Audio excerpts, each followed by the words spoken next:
So the stock market is up today, but Bitcoin and ETH are down. We're seeing a divergence right now, and I want to talk about that. So I want to start out giving a little price action update. Bitcoin 112, ETH $4,100. But the stock market is at record highs right now for the US, down for the day for crypto. And we saw an insane amount of liquidations because of the price action yesterday. So over the last 24 hours, $1.8 billion got wrecked, mostly people going long. And that's what happens. There are always wicks down to wipe people out. So we're seeing a lot of stocks, even Tom Lee's company that invests in Ethereum, BMNR, down 10% today. But right now, Bitcoin is still up almost 4% for September, which historically sucks. 2021, it was down 7%.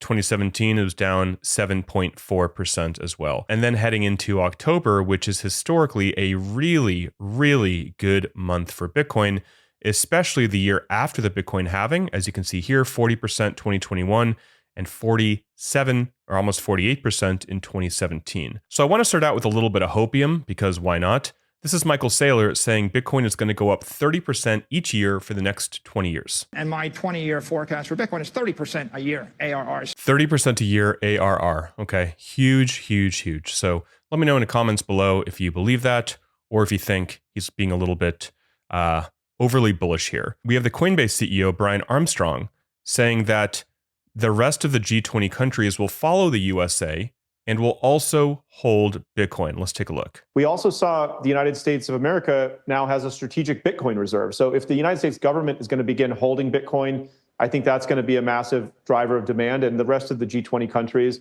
will probably follow suit. Yeah, so that's pretty big, right? The rest of the G20 countries will probably follow suit, copy America, and hold Bitcoin. We have a huge acquisition today. Strive acquires Semler. So take a look right here. Semler up 9.87%, and it's up in the after hours about 0.5%. So really, really big news for them. And there is a letter from the US House of Representatives to the SEC encouraging them, pressuring them to allow this $9 trillion that are locked in 401ks to buy Bitcoin and buy crypto. Technically, they call it alternative assets, which is more than just crypto, but that is a big part of it is going to be crypto. So that'll be huge. And I feel like anyone still buying Bitcoin today is still early because when first off, the $9 trillion in 401ks are allowed to buy crypto, that'll be huge. Then we'll move into everyone getting an allocation to Bitcoin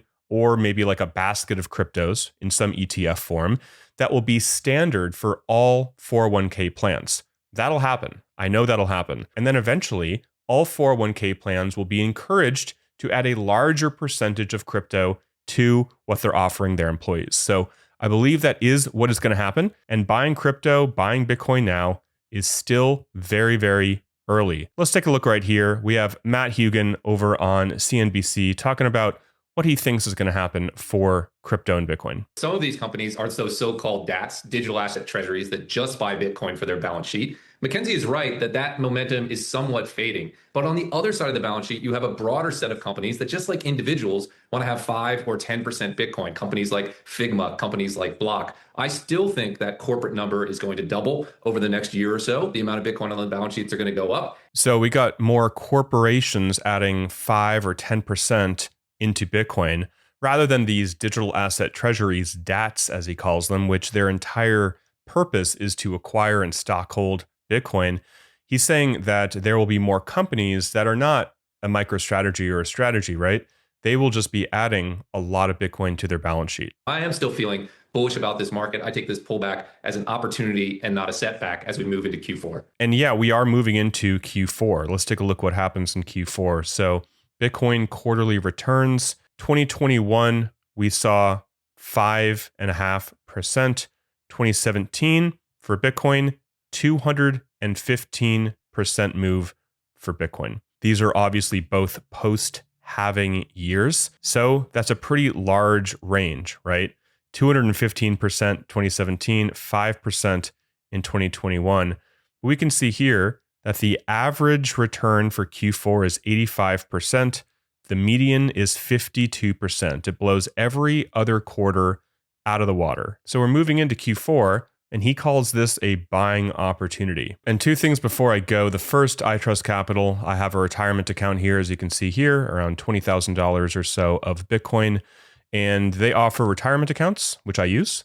And you can also roll over a retirement account.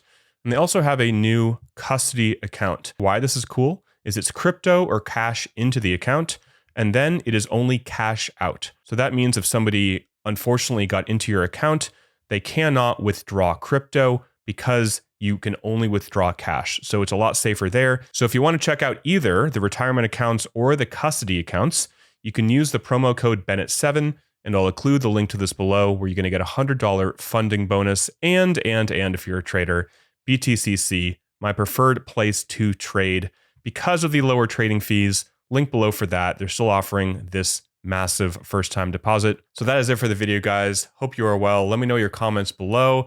A lot of hopium today because some people are concerned and worried, especially because there's a divergence between the stock market, gold, silver, and now Bitcoin. Bitcoin and ETH are going down. Stocks are going higher. What's going on? In my opinion, I don't think there is a true decorrelation yet. I think that one hits a new all-time high, then the others will follow, and I think this is just going to continue for a while personally. So if we're seeing precious metals and the S&P 500 hit new all-time highs, for me, this just means that Bitcoin will eventually hit a new all-time high as well. The entire market will move together. I don't think, again, a decoupling, decorrelation is here yet, but I do believe soon there will be one. So let me know your thoughts below, guys. Hope you're well. Till next time, talk with you soon, and bye for now.